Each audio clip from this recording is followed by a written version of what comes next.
evening and welcome to NTD News. I'm Stephanie Cox. Here are today's top stories. President Biden announces a new trilateral security partnership with the UK and Australia. That's to counter China in the Indo-Pacific region. The pact will arm Australia with nuclear-powered submarines. President Biden is standing by General Mark Milley. That's despite reports saying he made two so-called secret phone calls to a Chinese general. We bring you outrage from lawmakers and the defense from the Pentagon.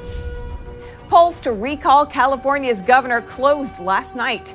The majority of ballots indicate a win for the governor. Panelists share their thoughts on the recall. Former USA gymnastics doctor Larry Nassar is in jail for sexually abusing athletes, but the controversy isn't over. Top gymnasts and victims testify before the Senate on the FBI's mishandling of the Nassar investigation.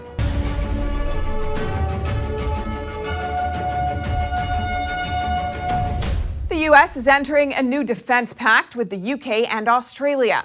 President Biden made the announcement late this afternoon at the White House. He was joined virtually by British Prime Minister Boris Johnson and Australian Prime Minister Scott Morrison. NTD's Steve Lance is in Washington, D.C. Steve, what can you tell us about this new military alliance? Yeah, Steph, so the three leaders talked about the details of the new alliance, which is called AUKUS, an acronym for the newly formed partnership, AUKUS. And President Biden says the plan includes sharing advanced technologies and artificial intelligence with Britain and Australia. The three nations are strengthening their collaboration to ensure peace and stability in the Indo-Pacific region. Today, we're taking another historic step to deepen and formalize cooperation among all three of our nations, because we all recognize the imperative of ensuring peace and stability in the Indo-Pacific over the long term. This initiative is about making sure that each of us has a modern capability, the most modern capabilities we need to maneuver and defend against rapidly evolving threats. AUKUS will bring together our sailors, our scientists, and our industries to maintain and expand our edge in military capabilities and critical technologies such as cyber, artificial intelligence, quantum technologies, and undersea domains. Biden assigned Defense Secretary Lloyd Austin to lead this effort. Austin met with his Australian counterpart, Peter Dutton, at the Pentagon earlier this afternoon. They discussed their shared interest and values, strengthening defense ties between the two countries. They hope to ensure that the alliance will continue to advance a vision of a free and open Indo-Pacific. Australia's Defense Minister Peter Dutton and Foreign Minister Maurice Payne are in Washington for a series of meetings over the next 2 days. Steph? Thanks, Steve. And we'll continue to update you on the new security partnership as it develops. And President Biden is standing by top General Mark Milley. It comes after reports that Milley called his counterpart in the Chinese military and said he would alert them if the U.S. were to launch an attack. NTD's Kevin Hogan has more on Milley's response and the criticism he's facing. Several reports allege Chairman of the Joint Chiefs of Staff General Mark Milley called a top general in China's People's Liberation Army. A spokesperson for Milley confirmed the general made two calls, one in 2020 and another in January, both under the Trump administration. Those calls were to reassure the Chinese military that the U.S. would not attack and that Milley would warn them if an attack were imminent. White House Press Secretary Jen Psaki said Biden was standing by Milley, even if the calls did happen. I have great confidence in General Milley. Milley's spokesperson said the general's calls with the Chinese were in line with his duties to convey reassurance and to maintain strategic stability. Yet some Republicans were outraged by the news. They said Milley broke the law by going behind the commander-in-chief's back to tell adversaries about U.S. policy. For example, Senator Rand Paul wrote in a statement, "I don't care what you think of President Trump. The chairman of the Joint Chiefs of Staff working to subvert the military chain of command and collude with China is exactly what we do not accept from military leaders in our country. He should be court-martialed if true." Though Pentagon spokesman John Kirby said Defense Secretary Lloyd Austin has full confidence in General Milley and the job he's doing. In a typical call, particularly with a nation like China, that would be a fully coordinated conversation, and there would be the sharing of information after the fact. Prominent journalist Bob Woodward first reported on the calls in the upcoming book Peril. The New York Times reported that the book referenced U.S. intelligence before the 2020 election, which allegedly showed the Chinese thought former President Trump would attack them in a plot to secure his victory. But Trump called that fake news, saying he never thought of attacking China, and China knows that. Yet Trump says if Milley did really make the calls, he should be tried for treason for going behind his back. Former Lieutenant Colonel Alan West has a similar view. He compared Milley to Benedict Arnold if it's true, and cautioned that the upper echelons of the military may be politicized. If this does pan out to be true, this is a major issue for the United States military, because you have the senior military officer in the United States of America, the chairman of the Joint Chiefs of Staff, colluding with our number one geopolitical foe. And not just that, but also having discussions about he would undermine the power of the commander-in-chief. He would have to step down and resign.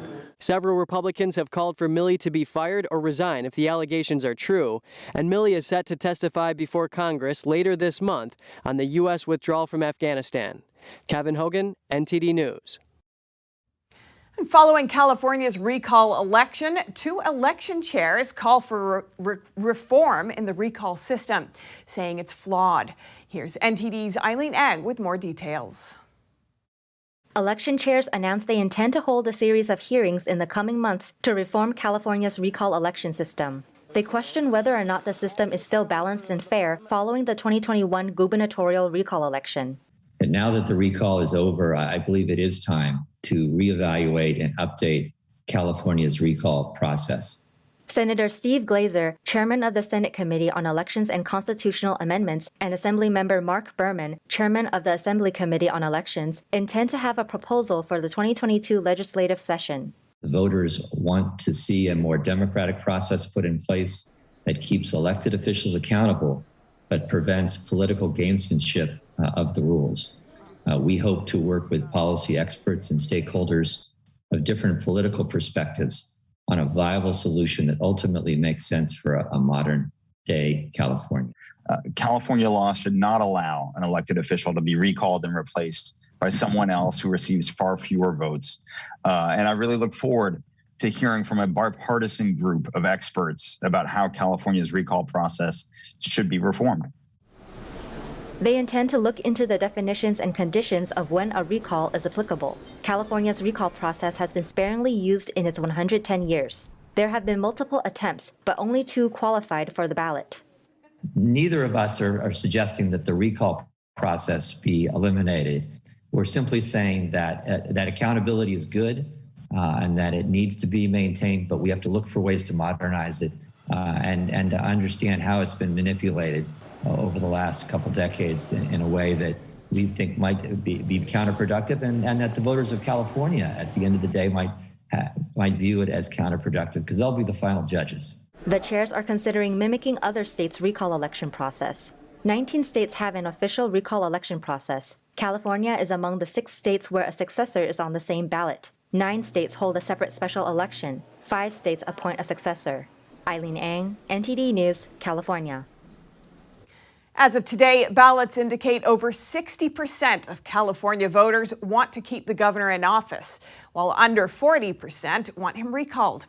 Panelists tell NTD their thoughts on the recall outcome. We hear from NTD's David Lamb.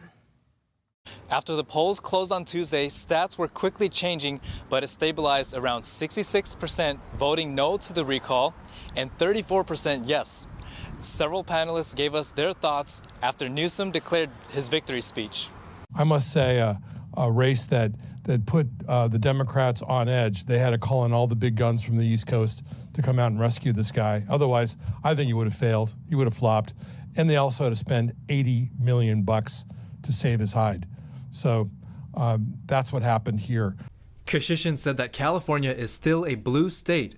A former Republican committee chair said that the recall movement, which started as a grassroots effort, has changed the political landscape. And the people that control California are no longer going to be able to take things for granted. They don't have, there's a sizable number of people, millions and millions, that are very unhappy with what's going on. And they're going to be a lot harder to be controlled. They're going to be objecting a lot more frequently. They're going to be voting a lot more often. They're going to be talking to their neighbors. And the best salesperson for that is Larry Elder. And California has seen record-breaking wildfires this year. Newsom has taken the brunt of the criticism for those fires. CAL FIRE reports that nearly 2 million acres have burned in 2021 so far. So we've been very adamant about not managing our forests. And now, Governor Newsom may or may not have been responsible for all of that, but he is governor at a time when all of it's coming due, and we're paying due by virtue of these fires. And when you're the boss and all hell breaks loose, you're the boss.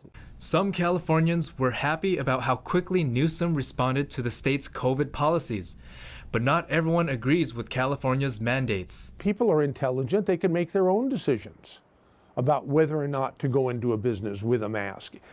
If the business owner requires a mask, hey, you know, you got to live by the owner's rules, or don't go into that business. Real simple. According to Decision Desk, an estimate of 66% of votes have been counted for the recall as of Wednesday. David Lamb, NTD News, California. Are medical workers in North Carolina trying to scare people by inflating their COVID-19 data?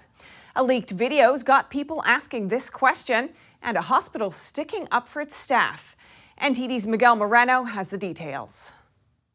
Maybe we need to be completely a little bit more scary for the public.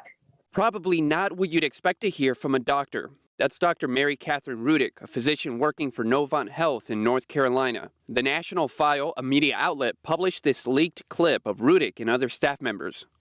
I think we have to be more blunt. We have to be more forceful. We have to say something coming out. You know, you don't get vaccinated, you know you're going to die. I mean, let's just be really blunt to these people. At one point, the doctor asks if they can add recovered COVID patients to their hospitalized COVID total. The National File describes this as an attempt to inflate their numbers. But in a statement, the hospital told WECT 6 News, the data we have been sharing does not include patients who remain hospitalized for COVID-19 complications, even though they are no longer COVID-19 positive. So it does not provide a complete picture of the total impact of COVID-19 on our patients and on our hospitals. The hospital didn't say anything about Rudick's comments about scaring the public or telling them they'll die if they don't get vaccinated.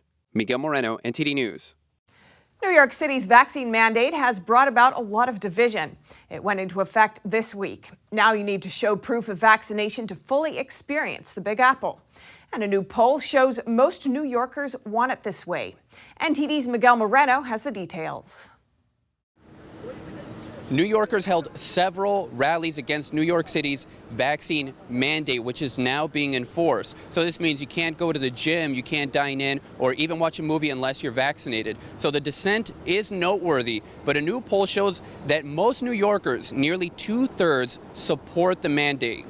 Here are 2 points that stand out in the Siena College poll. About 2/3 of voters support proof of vaccination for businesses like gyms and restaurants, and about the same number of voters support employers requiring vaccine mandates. Now, chances are that many Americans have natural immunity. This is when the immune system is exposed to the virus, recovers, and develops natural antibodies, which have proven to be strong and long-lasting. New York City's proof of vaccination program called Key to NYC makes no mention of natural immunity. You have to be vaccinated no matter what. So here's a question. Do you think that people with natural immunity should have the same rights that vaccinated people do in the city? I think I would struggle with calling them rights like that because they're available to everyone who gets vaccinated. So I understand you can get the virus and you're immune to it after that, and that's great news. But we also don't have a lot of information on that front. So if people who already had the virus just get the vaccine as well, I mean, you're going to be better off than anyone. That's something I'll have to think about, you know? Yeah, I think you gave me a wider world view here. Yeah, in other words, if there was documentation that you have a natural immunity, yeah, that would be okay, yeah. Protesters held a large rally against the mandate on Monday, the day the mandate went into effect. The owner of an Italian restaurant on Staten Island told Fox News that he's filed a federal lawsuit against the city after his previous state-level lawsuit was dismissed. Miguel Moreno, NTD News. Four top gymnasts are urging senators to hold accountable those who mishandled the investigation of former USA Gymnastics doctor Larry Nassar. When reports of sexual abuse first came out, the FBI reportedly failed to treat the matter seriously. Here's more from the Senate hearing today. Top gymnastics Olympians Simone Biles, Michaela Maroney, Maggie Nichols, and Allie Raisman are calling on the Senate to hold the FBI accountable for how they handled the Larry Nassar investigation. All of them say they know athletes who've been molested by Nassar in the months that the FBI stayed inactive. By not taking immediate action from my report, they allowed a child molester to go free for more than a year. And this inaction directly allowed Nassar's abuse to continue. Back in 2015, athletes first reported to the FBI that then USA Gymnastics doctor Larry Nassar molested them under the guise of medical treatment. Maroney gave disturbing details of what Nassar did to her. She was among the first victims to report Nassar to the FBI. We know that these FBI agents have committed an obvious crime. They falsified my statement, and that is illegal in itself. To not indict these agents is a disservice to me and my teammates. Several procedural violations delayed the investigation for months. The Inspector General of the Justice Department released a report this July saying the FBI made fundamental errors in this case and did not treat it with the utmost seriousness. Nassar's abuses could and should have been stopped sooner if appropriate action had been taken. Not only did that not occur, but after the agents' failures came to light, records were created that inaccurately described their handling of the matter and falsely summarized the testimony, as you heard of Ms. Maroney. Nassar was sentenced to up to 175 years in jail in 2018. But both the athletes and the senators say that those who covered up for Nassar and those who failed to act in time should also face consequences. We suffered and continue to suffer because no one at FBI, USAG, or the USOPC did what was necessary to protect us. We have been failed, and we deserve answers. Nassar is where he belongs, but those who enabled him deserve to be held accountable. FBI Director Christopher Wray, who came into power after the Larry Nassar investigation, promises action and tells the athletes that he's profoundly sorry. I want to be crystal clear. The actions and inaction of the FBI employees detailed in this report are totally unacceptable. And as long as I'm FBI Director, I'm committed to doing everything in my power to make sure they never happen again. Both Republicans and Democrats on the Senate Judiciary Committee have promised to look into this case and prevent similar ones from happening. But senior Justice Department officials did not show up for the hearing on Wednesday. Up next, the NYPD's so-called gang database is under scrutiny, with city officials calling for the list to be scrapped.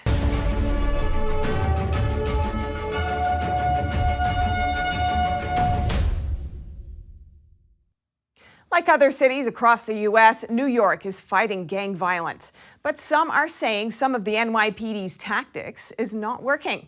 NTD's Arian Pazdar has the story. The NYPD has a list of people they deem potentially dangerous. It's called the Gang Database. Around 20,000 people are on the list, and according to the NYPD, each person on the list has been arrested for an average of 11 times. Now, a group of people, joined by New York City's public advocate, got together here at City Hall because they want the NYPD to get rid of that list. One of the organizers says the fact that on average each person in the database has been arrested 11 times is not a valid indicator. High arrest equals harassment. Ask NYPD to show you the convictions. Show us the conviction rates. I asked NYPD about the conviction rates. They sent me a statement about the database, but didn't answer the question. That's one of the problems critics of the database have, that information about it is not accessible. The NYPD is making claims with no transparency. We can't see the list. You can't get the list right now to know who is in it. But their main problem with the database is that it doesn't solve the root cause of crime. which they say is poverty. And according to them, many people who get added to the list haven't committed a crime.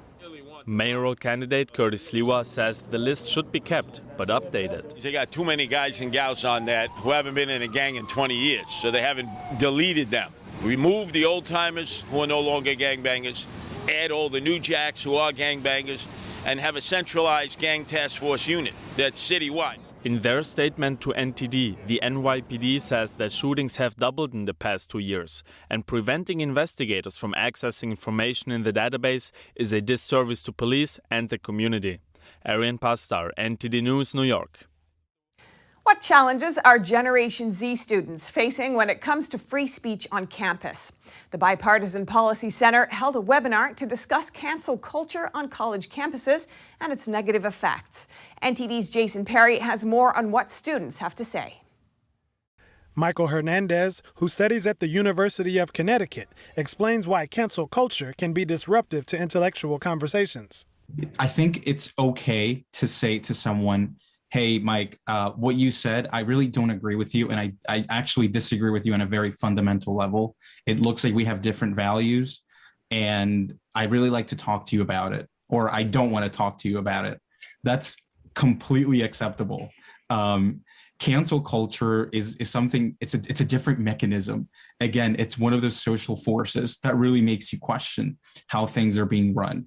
Georgetown student Kiara Chittick says people should consider how everyone feels instead of just thinking of a response to what someone is saying. We don't need to agree with everything that everybody says, but I think that if we understood that everybody has the right to believe what they do and understanding the culture and contextual reasons as to why they believe them, a lot of these cancel culture-esque type movements on campuses, I feel like would be very mitigated. And Chapman University student Philip Goodrich gives examples of sensitive topics and shows how a cancel-free culture should treat those conversations. Should our public safety be armed? What about our COVID policies? Do you like, not like, what should be changed? Things like that, where there's a spectrum of beliefs on campus, but often the loudest voice is the only one that is heard, or not all viewpoints are acknowledged. So I think the more that student government can approach campus free expression like that, the better, because you want to be hearing all of your constituents' ideas and viewpoints, not just the loudest or those of your friends or those of yourself. The Bipartisan Policy Center has a project called Campus Free Expression. It supports the idea that a free and open society depends on the free and open exchange of ideas. The project aims to promote campus policies and programs to support a welcoming environment for intellectual exchange. Jason Perry, NTD News. Competition for homes seems to be cooling off. Real estate marketplace Redfin says there are fewer and fewer offers for each house. NTD's Evelyn Lee spoke with some real estate agents to get the word on the street. The competition in the housing market is easing. According to Redfin, August saw the fewest competing offers so far this year. The August bidding war rate was 59%, which means that 59% of the home offers by Redfin agents faced competition. That's lower than the rate reported a year ago and well below the peak in April. And Flor Gonzalez is seeing that in the amount of offers she gets. We used to get 10 to 12. Right now we're, if we're lucky, we get 4 to 5. And the prices they're not as high. Okay, so because the appraisers are already leveling their prices, they're not giving the value as high. Kelly Gonzalez is based in Laredo, Texas, and says that's not because of low inventory, which is still much lower than usual. It's the quality of the homes. The best homes have been taken off. The other homes that are a little bit not updated and still need a lot of work, people are hesitating. A real estate agent in Orlando, Florida, says that buyers are getting more selective. A seller recently lowered their selling price because of a damaged roof, something that wouldn't have been an issue just 6 months ago. Redfin says buying a home has become slightly easier this summer, but sellers continue to have the upper hand. While sellers may not have as many bidding wars happening at this moment in time, they're still able to get the price that they want because of how low our inventory is and how high the demand is. Denver is one of the more competitive markets in the U.S., and it shows that real estate is local. The area seeing the most bids is Raleigh, North Carolina, with 87% of homes seeing bidding wars in August. Closely following are San Francisco and San Jose, California, both around 70%. Evelyn Lee, NTD News. Elon Musk's SpaceX is ready for tonight's takeoff. This will be the first space flight to carry astronauts who are all civilians. So what's it like living in space? We hear from two NASA astronauts. In an amusing video posted by the International Space Station, Megan MacArthur shows off how Nassar astronauts wash their hair. And then I go ahead and I rub it in a little bit, just like you would on Earth. Rub that in. Zero gravity poses a challenge for other daily routines too, like eating and exercising. And then all of the liquid that's in those packets, if you are eating too fast and you get some of that liquid airborne, it's going to go everywhere. It's going to get on your crewmates. You're going to find it a week later, by the ductwork or something. And so every little thing that you take for granted on Earth when all your stuff stays put is a little bit more challenging in space. But making the journey beyond planet Earth isn't all fun and games. Extensive and specialized training is a must prior to any space mission. NASA astronaut Mark Vande Hei likened liftoff to sitting on a long roller coaster ride. And that moment when you're strapped down in the roller coaster and it kind of goes at high speed over the top of a bump and you rise up in the seat, that's what it felt like to me, but it went on for hours. Nowadays, space travel is no longer reserved for professional astronauts. Thrilled at the prospect of spaceflight, more civilians are itching to try it. In July, Amazon founder Jeff Bezos boarded a launch vehicle made by the aerospace company Blue Origin. In it, he and 3 others soared over 60 miles above the Texas desert. Not far behind was British billionaire Richard Branson, who blasted into space on his Virgin Galactic rocket plane. While others are paying big bucks to reserve a seat on future launches, Branson's Virgin Galactic reportedly had more than 600 reservations in July, with tickets priced at around $250,000 each. The company expects to begin full commercial service in 2022. And I hope and expect that the people that spent the money to go to space will be very happy they did and bring back some experiences that they can help share with the rest of us to better understand our existence on our wonderful planet. While space tourists won't stay in space for months at a time or conduct groundbreaking research like astronauts, they'll definitely marvel at the same spectacular views. Coming up, a Chinese state-run media is at war with billionaire investor George Soros. In a commentary piece, they accuse him of promoting activities against Beijing and label him a terrorist and the son of Satan. And in a Chinese city, 15 buildings were blasted at the same time. This is one of the largest demolitions in the country to date. That and more here on NTD News.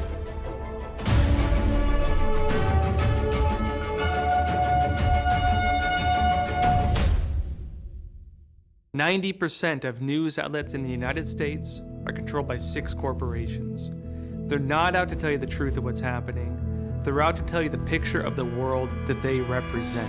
The mission of the Epoch Times is to chase the truth, to ground all statements in facts, and prevent people from being misled. This is a battle between truth and deceit. Subscribe today and join the Americans who are seeking truth and tradition. We'd love to have you on board. Secure, the true solution for your digital privacy and security. Secure is a private and secure messaging and email solution hosted in Switzerland, using military-grade encryption and Swiss privacy laws, giving you true privacy. Secure is 100% private and does not collect or sell any of your personal data. Secure's Helix technology connects you securely to our Swiss servers without the need of a VPN, guaranteeing privacy and security for all your communications. Secure Messenger doesn't require your phone number or any personal data that hackers target.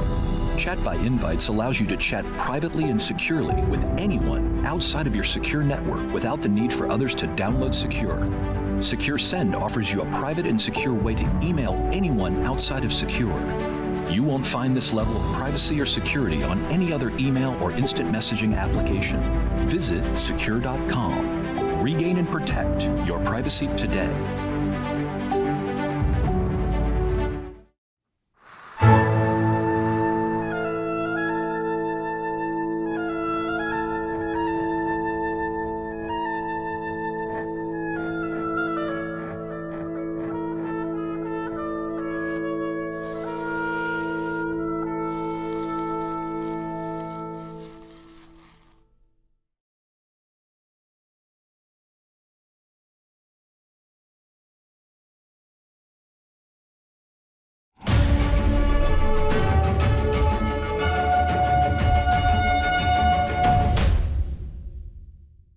A major Chinese state media is calling billionaire investor George Soros a terrorist and the son of Satan.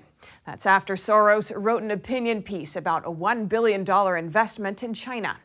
NTD's Tiffany Meyer brings us more on that. China has officially declared billionaire investor George Soros a global terrorist, labeling him the son of Satan. That comes from a major Chinese Communist Party mouthpiece, the Global Times. The article is titled, "This Global Economic Terrorist is Staring at China." It accuses the Human Rights Watch funded by Soros's Open Society Foundations of intentionally spreading rumors about China. The Global Times commentary also claims that Soros has been funding Hong Kong's Jimmy Lai since 2019. He's the jailed owner of news outlet Apple Daily. Apple Daily closed its business in 2021 due to Beijing's clampdown. It was one of the best-selling pro-democracy newspapers in Hong Kong. The article says Soros conspired with Lai, trying to start an anti-communist movement in Hong Kong, what they call a color revolution. Hong Kong police arrested 5 Apple Daily executives in June, saying more than 30 articles from their media violated the national security law.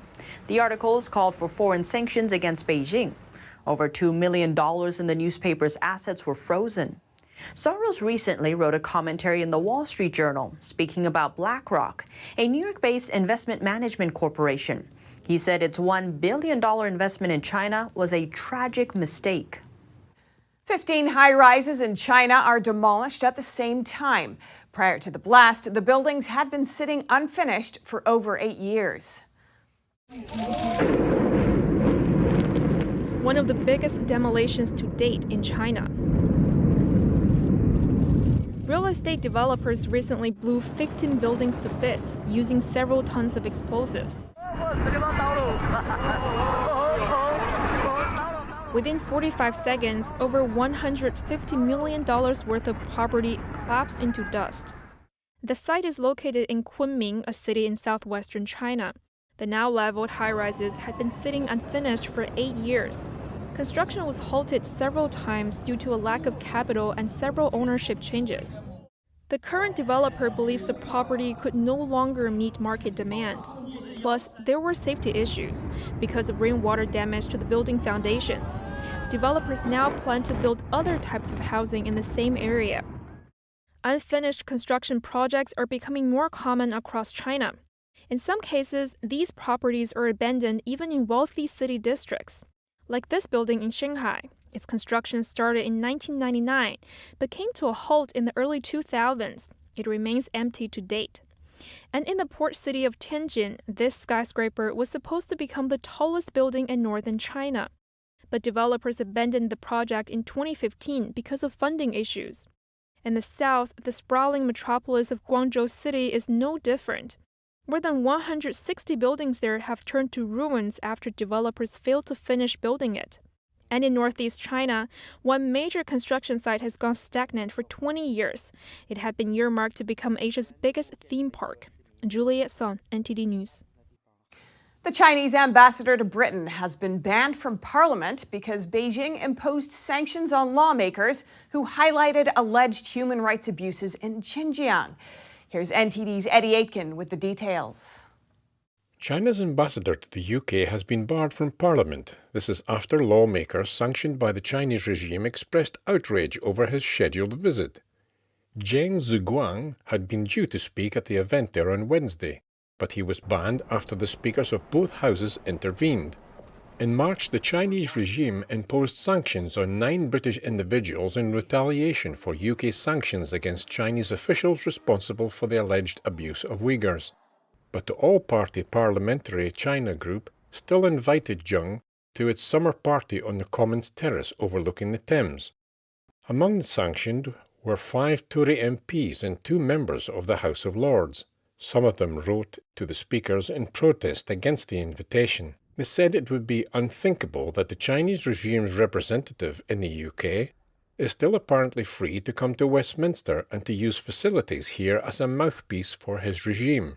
Speaker of the House of Commons, Sir Lindsay Hoyle, said, "I do not feel it's appropriate for the ambassador for China to meet on the Commons estate, an indoor place of work, when his country has imposed sanctions against some of our members." Former Tory leader Sir Ian Duncan Smith and some of his sanctioned colleagues thanked the speakers for their strong principled stand. They said allowing the diplomat onto the estate would have been an insult to Parliament. But Richard Graham, the Conservative MP who chairs the group on China, expressed his regret that he would have to postpone the talk. Eddie Aitken, NTD News. Coming up, a massive shake-up in British Prime Minister Boris Johnson's government. Several key officials have been fired or demoted, including Foreign Secretary Dominic Raab. Find out more in just a moment here on NTD News.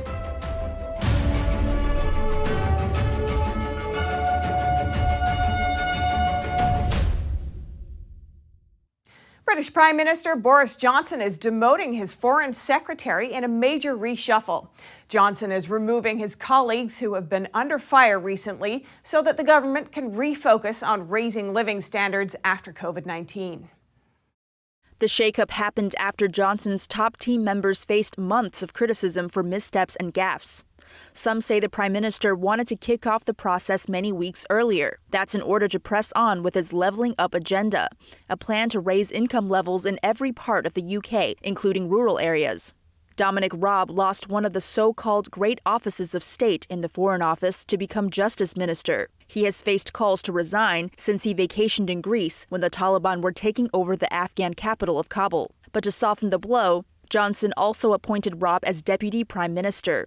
Johnson promoted Liz Truss from Trade Minister to succeed Raab, and she will also remain Minister for Women and Equalities. Truss was raised by left-wing parents and was president of the Oxford University Liberal Democrats. And Michael Gove, who is another key player in the Johnson government, also got a new position. He's now the housing minister and no longer in the cabinet office. The Prime Minister fired 3 others, Gavin Williamson as Education Minister, Robert Buckland as Justice Minister, and Robert Jenrick as Housing Minister. Williamson was criticized for his handling of school closures and exams during the pandemic, and for confusing 2 black campaigning sportsmen. Buckland had not committed any gaffes or been criticized over his decision-making, but he had to be moved to make way for Raab. Jenrick had been under fire over his role in a $1.4 billion development proposed by a Conservative Party donor.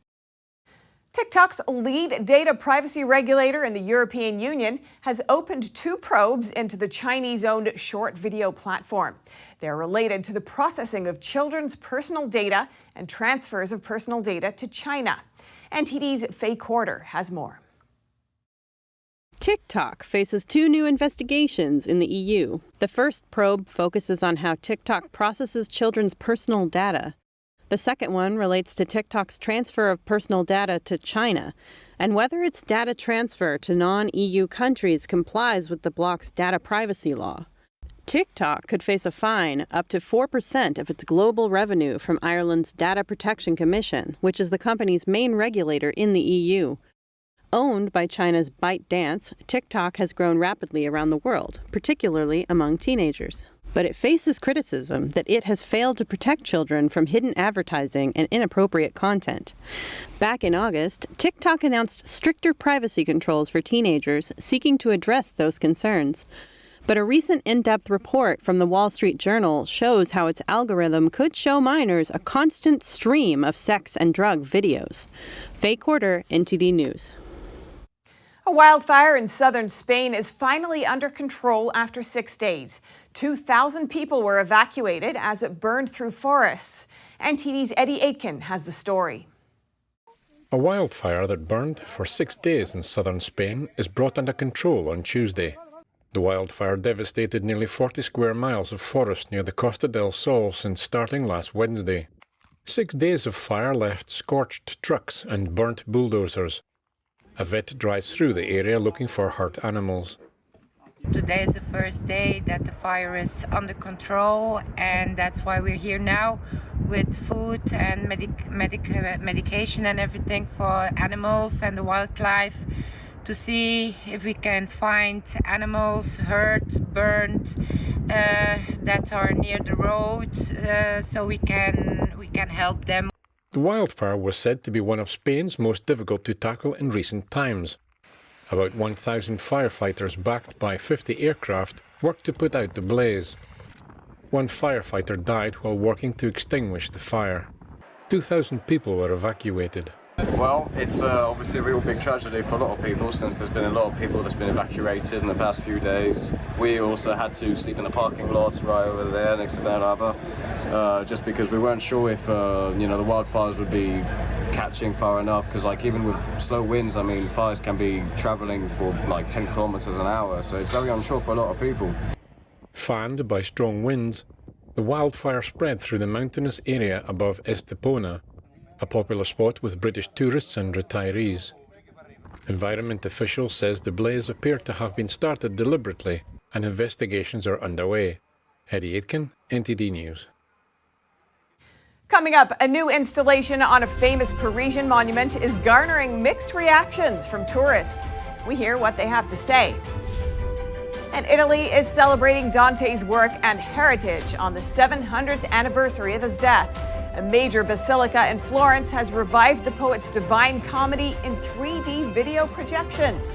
All that and more here on NTD News.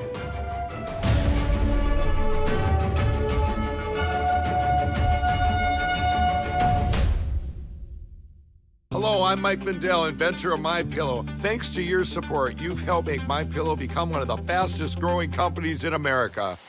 Over the last 12 years, you've helped MyPillow create thousands of jobs right here in the USA. When I got MyPillow, I'm asleep almost immediately. I stay asleep at night and I wake up more well-rested in the morning. That's why I invented MyPillow. My patented fill adjusts to your exact individual needs and helps keep your neck supported and aligned. I'm interrupting this commercial right now. Retailers have canceled MyPillow, and to thank you for your support, I'm gonna pass the savings directly on to you. For example, you get my 6-piece towel sets, regular $109.99, now only $44.98, or MyPillow dog beds for as low as $19.99 with your promo code. For the best night's sleep in the whole wide world, visit mypillow.com.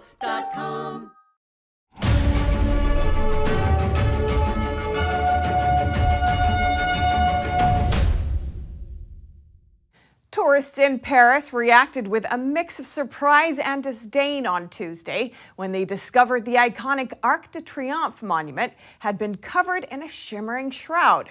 It's a posthumous installation conceived by the late artist Christo. Workers on harnesses spent several days enveloping the 164-foot 19th century ark in a silvery blue recyclable plastic curtain. It's a project first imagined decades ago by the late Bulgarian-born Christo. Tourists had mixed reactions toward the installation. So is this the actual installation, or are they doing something under it? Toilet paper. A big toilet paper, a big curtain around the Triomphe. I think it's not beautiful, very beautiful, but I think it's something new, something special, and I think it's okay, and I think it's artwork, so yeah. I saw that he's already done that with the Pont Neuf Bridge ages ago and on a Berlin monument. It looks like it's his signature. I'm not an expert on this, but it's a bit like gift wrapping. It's nice. It's a change. It's a temporary exhibition. Not bad. The work, known as L'Arc de Triomphe Wrapped, was finally brought to life by Christo's nephew, Vladimir Avichev. Avichev said that it was a promise he made to his uncle. Christo, whose full name is Christo Yavisev, was known for his larger-than-life installations. He wrapped up a stretch of coastline in Australia and the Reichstag Parliament building in Berlin, and strung up a huge curtain in part of a canyon in Colorado. He worked closely with his wife on the projects. The pair covered Paris's Pont Neuf Bridge in yellow cloth in 1985. Tourists will still be able to visit the Arc de Triomphe and its panoramic terrace, which looms over one end of the Champs-Élysées. Yesterday marks 700 years since the death of Italian poet Dante. To celebrate his legacy, engravings depicting the Divine Comedy were animated in 3D and projected inside a major basilica in Florence. Let's take a look. Scenes from the Paradise brought to life inside the Basilica of Santa Croce in Florence. French engraver Gustave Doré created them to illustrate Dante's Divine Comedy. And now, Italian artist Felice Limosani has used modern technology to animate the images. The genesis of the project Dante Poeta Eterno started over a personal need to bring to the new generations Dante's thinking, story, and life, and the Divine Comedy. Back in the mid-1800s, Doré crafted more than 130 engravings to show Dante's journey through hell, purgatory, and paradise. The poet used the journey to make points about religion, morality, politics, and society. Now the 3D project aims to take visitors on the same journey. Today we read Dante for his big stories, Francesca, Ugolino, Ulysses, reoffering the tale, a tale of redemption from evil to good, the experience of a man who confronts the degradation of life, the suffering to grow, and experiments with the highest experience of the vision of God. Limosani felt the need not just to take care of Dante's heritage, but also to visually represent Dante and Doré's work. The Divine Comedy has been moved to various devices, books, photography, cinema. Today in the digital era, I felt it was my duty to add another layer to the reinterpretation of the Divine Comedy. In 1321, a sudden malarial fever killed Dante at 57 years old.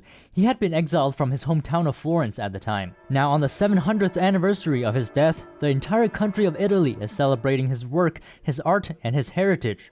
Florence and the Basilica of Sante Croce in particular.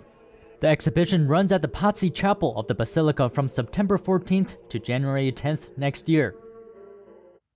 Residents of an island in northern Germany received an unexpected visitor who swam to their shore. A female walrus is said to have veered off course, traveling miles from her species' usual habitat north of Norway. NTD's Jason Perry has the story. The last time a walrus was spotted near the island in northern Germany was in 1998. Locals are delighted that they have the chance to see one of Europe's largest sea mammals up close. This morning, the harbor called us to let us know that the walrus was here, and we came straight away, of course, to be able to see this sensation. We will stay close by as long as the animal is here, and we'll make sure that the tourists stay quiet and that the animal is not disturbed. A gentleman and his colleague recorded a video of the walrus as it was swimming and sunbathing. Just yesterday evening, we made a joke about whether the walrus would happen to be in Vangaruge, as we knew it was in the area somewhere. And this morning, there she was, lying on the mud. It's unclear why the female has traveled so far from home, but one expert believes the melting ice in the Arctic region has played a role in the trip. The distance to the closest natural habitat is very large, and this is a single animal that has undertaken a long journey and undertaken this faraway trip down south. It is most likely the same animal that was spotted on the west coast of Denmark in February. We were experiencing a big cold wave at the time, and it was very cold in the region, which is maybe why the walrus dared to come so far south. While locals and tourists are enjoying the rare guest, Scarier says people should not approach the animal. Walruses are on the red list of endangered species and are under special protection in Germany. Conservationists say the walrus is healthy and should be able to find enough food in the mud flats. Jason Perry, NTD News. A Rwandan conservationist is on a mission to save the iconic gray-crowned crane bird from extinction. He's looking after hundreds at a sanctuary. Francis McGuire reports. Hundreds of grey-crowned cranes strut through a sanctuary in Rwanda's capital, Kigali. They easily catch the eye with their unique yellow crown of feather and black and red throat pouch. It's one of Africa's most striking birds, but also among its most endangered. Conservationist Olivier Sengimana wants to change that. So 6 years ago, there were more cranes in captivity, in people's house, in hotels, than they were in the wild. And what was happening is like, many people really love cranes, but some people, they wanted to have them in their gardens. So there was a huge demand for illegal pet trade. So local communities, driven by lack of awareness, poverty, they were hunting or capturing them and selling them to the dealers. Sengimana's passion for cranes goes back to his childhood, living in a village where the birds served as natural alarm clocks and provided entertainment. He's been rescuing cranes since he founded the Rwandan Wildlife Conservation Association in 2015. They are still threatened by both an illegal pet trade and the destruction of their natural wetland ecosystem. In their home range, not only in Rwanda, we've lost about 80% of the whole population in the last 5 decades. Like in 2012, they were uplisted from vulnerable to endangered on the IUCN red list of endangered species. So, and the population status is still highlighted as declining. So cranes are really endangered. In a little over 6 years, Sengemana's organisation has saved more than 200 cranes from captivity. Sengemana says engaging local communities and raising awareness about the bird's decline has helped to recover their Rwandan population from 487 to 881 in just 4 years. And that's all for today's news. Thanks for tuning in. I'm Stephanie Cox.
Thanks for watching us on YouTube. Don't forget to catch all of our programs on TV. NTD Evening News is on every weekday at 6:30 p.m. Find your local NTD channel at ntd.com/TV.